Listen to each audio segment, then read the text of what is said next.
आणि उपस्थित धर्मगुरू पंतेजी, आपण सर्व ॲज पर आर्टिकल्स 14 भारतीय संविधानाच्या 14च्या अनुच्छेदानुसार आपल्याला समानतेचा अधिकार प्राप्त झालेला आहे. तर त्या समानतेच्या अधिकारामध्ये आपण बघितलं की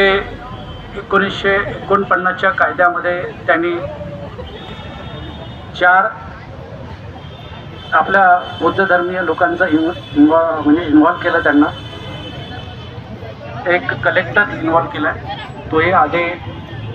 OBC किंवा इतर असायचा, हिंदू असायचा, आणि 4 हिंदू अशा प्रकारे त्या ॲक्टचं त्यांनी रचना केलेली आहे. पण आपण बघतो की अकॉर्डिंग टू आर्टिकल 14च्या नुसार जर हिंदूच्या देवालयामध्ये बौद्ध धर्मांचे अनुयायी, बौद्ध धर्मांचे भिक्षुक नसतात, ख्रिश्चनाच्या त्यांच्या त्या देवळामध्ये किंवा इथे इतरांच्या मुसलमानांच्या देवळामध्ये इतर धर्मांचे लोक नसतात मॅनेजमेंट बॉडीमध्ये,